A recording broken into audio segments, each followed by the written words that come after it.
Welcome back to Echo Mind Documentaries. If this is your first time here, subscribe, like, share, and turn on notifications so you never miss a story. Today's story is about dinosaurs, the giants that ruled Earth long before humans existed. For millions of years, they dominated land, sea, and sky until they suddenly vanished in one of history's greatest mysteries. What was Earth like the day before the asteroid hit? Scientists have spent decades reconstructing the final chapter of the dinosaur world, and what they found is more extraordinary than the extinction itself.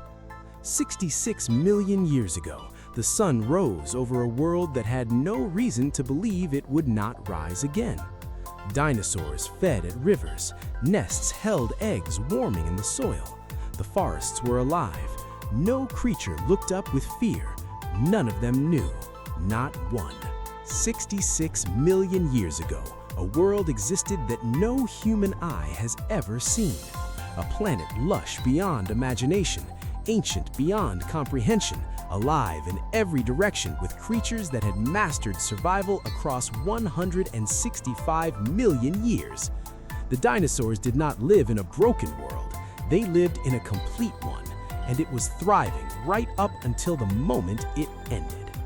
To understand what was lost, we have to go back, not to the extinction event, not to the asteroid. We have to go back to the days and weeks before impact, to a world that had no idea what was coming, a world going about its business as it always had, season after season, generation after generation, with no instinct that anything was about to change. The late Cretaceous period was one of the warmest eras in Earth's history. There were no polar ice caps, sea levels were dramatically higher, dense forests stretched across regions that are today frozen tundra, and shallow inland seas divided the continents into islands of life. The atmosphere was rich with oxygen, the planet was productive, generous, and extraordinarily diverse. In what is now North America, herds of Triceratops moved through open floodplains, grazing on low vegetation with beaks designed over millions of years specifically for that purpose. They were massive, deliberate animals, well adapted and deeply established. Their young moved at the center of the herd. The adults kept watch. It was the same pattern their ancestors had followed for millions of years, and it worked. Hadrosaurs, the duck-billed dinosaurs, gathered near river deltas and coastal wetlands. Some species traveled in enormous groups, hundreds or perhaps thousands moving together, their calls carrying across marshland that no longer exists. They were among the most successful animals on the planet, present across multiple continents, adapted to a wide variety of terrain and food sources. Nothing about their behavior in those final days suggested any awareness of what was approaching. Above the tree line, pterosaurs traced slow circles in warm thermal currents, scanning the water below for movement. These were not dinosaurs in the technical sense, but they shared the world, filling ecological roles that would remain empty for millions of years after they vanished. Quetzalcoatlus, the largest flying animal ever known to exist, stood taller than a modern giraffe on the ground. In the air, it commanded the sky. In the days before impact, it was still doing exactly that. In the shadow of the great predators, smaller creatures carried out the quiet business of survival. Mammals no larger than modern rats moved carefully through the undergrowth, mostly nocturnal, mostly unseen. Lizards crossed patches of open soil between the roots of massive trees.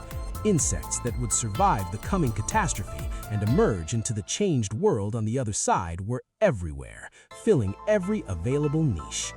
And then there was Tyrannosaurus rex, not the skeleton in the museum, the living animal. An apex predator that could exceed 40 feet in length and weigh more than 8 tons. Recent fossil evidence suggests it may have had feathers at various stages of its development. It almost certainly had binocular vision more precise than any modern bird of prey. It was, by any measure, one of the most sophisticated predators that has ever walked the earth. In those final weeks, it was still hunting, still feeding, still dominant. Paleontologists have pieced together what those last days looked like through extraordinary fossil evidence, much of it discovered in formations like the Hell Creek in Montana and the Dakotas. The Tanis site in North Dakota, excavated in detail over recent decades, has provided some of the most remarkable evidence ever found of the moments immediately after impact. Fish fossilized mid-breath, their gills clogged with the glass-like debris that rained from the atmosphere in the first hours after the asteroid struck. The precision of that preserved moment is staggering. It means we know, almost to the day, when the world changed. The asteroid itself, estimated at roughly 9 miles across, entered Earth's atmosphere at approximately 45,000 miles per hour. The impact site was in what is now the Yucatan Peninsula of Mexico, in shallow coastal water. The energy released in that single moment exceeded the combined force of every nuclear weapon ever built by a factor too large to meaningfully visualize. It was not an explosion that killed most life on Earth. It was what came next. Within minutes, ejecta, vaporized rock, and superheated debris was raining back down across the entire planet. The sky lit with the heat of re-entry. Wildfires ignited across continents. Within hours, a vast cloud of dust, sulfur, and soot was rising into the upper atmosphere, a barrier that would block sunlight for months, then years. The planet that had been warm and productive began to cool. The photosynthesis that had powered every food chain for hundreds of millions of years slowed, then in many places stopped entirely. The dinosaurs did not die in an instant. Most of them starved. The herbivores lost their food supply first. The great herds of Triceratops and Hadrosaurs that had grazed on rich Cretaceous vegetation found themselves in a darkening world where the plants were dying. The predators followed. Without prey, the great hunters had nothing. The ecological collapse moved through the food chain with terrible efficiency, and the silence that followed took thousands of years to fully settle. What survived was largely what could eat almost anything, hide underground or live in water: small mammals, crocodilians, turtles, certain birds, the direct descendants of theropod dinosaurs, some of which made it through and went on to diversify into the 10,000 species that exist today.